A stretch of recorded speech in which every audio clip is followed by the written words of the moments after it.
Thompson, his material seems to really connect to an audience really well.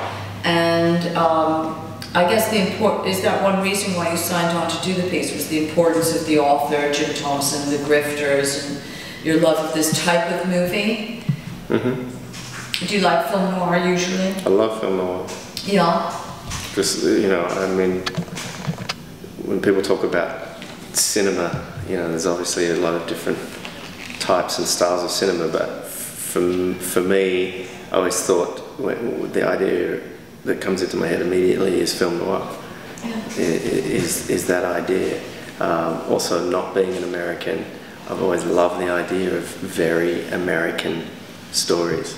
Yeah. And if there's a period to do a film, it's definitely the 50s in the middle of America. You know, it's kind of been a childhood dream. Oh, that's so great.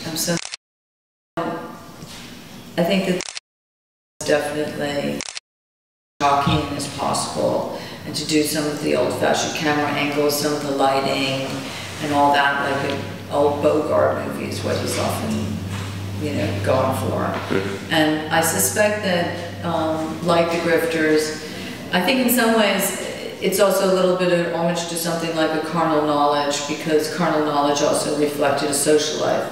So it's like a film noir with this really unusual carnal knowledge running through it. And the honesty is, it's like the beauty of doing a film noir in the 50s, exactly true to the period, but yet with the revelations of the present day, I think is quite powerful. Mm-hmm. What do you think about that? Do you feel that we're able to have more honesty in the subject matter now? Well, yeah, I think there's certainly more of an awareness of it. Socially, there's the etiquette, the social etiquette has changed. The landscape of that has changed over the last, 59 years.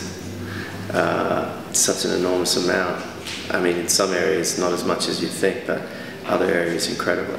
The whole female liberation movement through this movie. When you mentioned carnal knowledge, and you say it has a social, what was the term you used? Meaning in carnal knowledge, a social relevance to it. Yeah.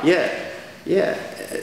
This film certainly, at the time, if you played this film at the time that it was set, it would blow people's minds. I mean, all of the sexual violence, the first thing I said when I sat down with Michael Winterbottom was, how you going to do this violence? And he said, well, it's not like, I think it's got to be very cinematic. And I said, yeah, otherwise it's just going to be like, too much. Absolutely. Even for people now. Yeah, that's because true. It's context. It's like we're setting the context of this town and kind of absence of depravity, it feels like, from the outside. Right. And then we peel back the layers and you start to see it. Yeah, that's really exciting. It is, and I think things have changed an enormous amount socially, largely because there's a higher level of communication. To be able to communicate and information to get to these remote areas, or more remote areas, they're not even that remote, took a lot more time in the 50s. Yeah. It's interesting. But still people were primal deep down. There were primal elements to people, and this gets explored in the film. It does. It absolutely does. And it makes you want to look back on other film noirs and wonder, what are they really doing? Right. Because the rules were, one leg had to be off the bed and the other leg has to be on the bed at all times if there are two people of opposite sex in a bedroom scene. There were these laws. And I think that this movie could make us revisit and actually want to go deeper into the psychosexual attitudes of the characters in movies. I think that probably in the way that Chinatown got into the psychosexual aspects of the case in the story Chinatown, I think that that's groundbreaking, and possibly one hopes that this would be groundbreaking too.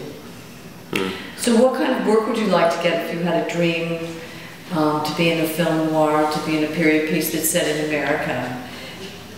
What's your other favorite thing that you'd like to consider doing? More period pieces?